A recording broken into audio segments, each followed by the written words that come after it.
Duane, Coach Holmes talked about you in the last week or two, and has mentioned you being a little bit more purposeful on defense. And I just wonder if you've always had that in you, and maybe you can bring it out a little bit more, or what do you think he sees in you when he says something like that? I definitely have just changed my mindset a little bit, understanding what Coach Holt wants from his players and his team, and he's really big on defense. And in either high school or even before then, that was something that I didn't really focus on. I would say I just was pretty good offensively, so it could make up for my lack of defense. But now at the guard position and just playing for Coach Holtman, it's a very important thing is defense and being able to stay in front of your man, not being a liability. So and I took that kind of personal, just hearing things from other people or him or my dad in particular. And so I just decided, I'm gonna take a different approach and really try and give it my all on the defensive side. He's talking about how guys might not always be able to execute. They have to be aware of they have to be elite at defensive details, was the phrase he used. Can you give an example of what that means? Yeah, so defensive details is like a huge thing that we talk about. If you're guarding a guy that may not be as good shooter as the other guy that's coming off the pin down, you need to be there to swipe, to make his shot a little bit harder, or a little bit, maybe he hesitates for 2 seconds, which throws it off just a little bit more. Another thing, boxing out. A lot of guys offensive rebound at the wing spot, so to miss it, box out, to give up another opportunity for them to score, that's also a decent detail. So in practice, we just stay real focused on those things and being very locked in on the details. We were looking back earlier, and I think the last time you guys hosted a top 10 team was Duke in 2012. I'm just curious, having a team like that. State was number one, okay? Out of conference, sorry. Having a team come in out of conference like that and playing on your home court, the start you guys are, also being ranked. Just what does it mean when to have that, not only for you guys, but for the fans and the program in general? It means a lot. We've been looking forward to playing them.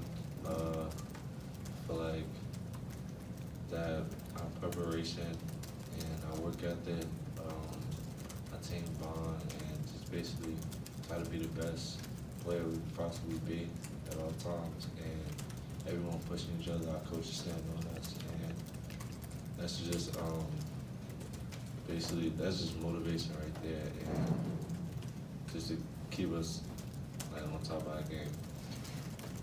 Villanova's obviously only played one game. What's the challenge of getting ready for a team when maybe you don't have a ton of film, especially knowing they're as good as this group is? Yeah, they're a really good program, and they've had a lot of good teams in the past, and the coach is very good. So, Coach talked to us a little bit about his past experience with them. Obviously, they were in the same conference when he was at Butler, so he knows a little bit about what they're trying to do in the main scheme, and he just talks to us about living for these moments. Like he recruits guys that live for these moments that are big time games, like are prepared. And two great organizations are going to go head to head, and we're super excited about it. And we're just going to plan, and pay attention to details and do as we're told, and it should be a good game. How much do you guys talk about specific opponents leading up to the season? Like, I know you're obviously deep in Villanova prep now, but had you done any Villanova prep before this week as you were coming into the year? We try to take game by game. Like this one, we just came off a game Sunday, so as soon as the game Sunday was over, the next morning we watched film and started our prep for Villanova. But we don't really look ahead. Every team in college basketball is good and has a chance to beat anybody. So if you start skipping and looking forward too far, then you forget the details about this guy tomorrow night if you're too far ahead. So Luther, I know he's not at Villanova anymore, but you get any inside information on this team from Javon Quinterly?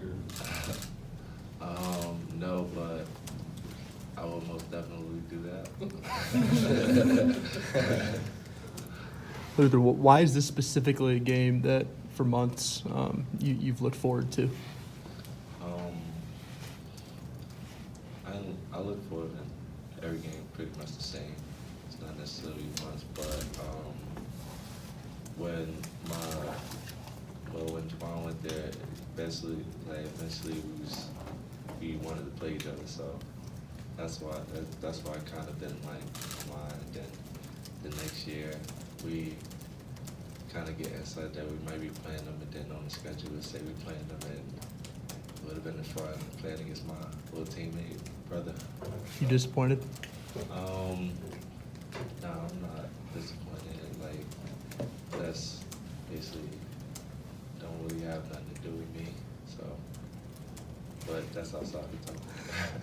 Duane, you had mentioned that Coach Holtman had talked to you and the team about what Villanova sort of brings as a program, and given his past with playing against Jay Wright and his teams, what did you learn in those conversations, and do you get a sense of how much this game means specifically to him, just given his past playing against Villanova? Yeah, I think he's done a good job, just approaching it like it's a regular game, like it's going to be like every other game that we attack. But we know as a group, as the team, like it might mean a little more to him, being in a different conference now at a Power 6, Power 5 school. So we're going to do it for him, obviously, but we're going to do it for each other. Like I said, there's two very, very good teams. I'm going to go head up tomorrow, and we're going to prepare, and it's going to be a real good game, and we're super excited about it.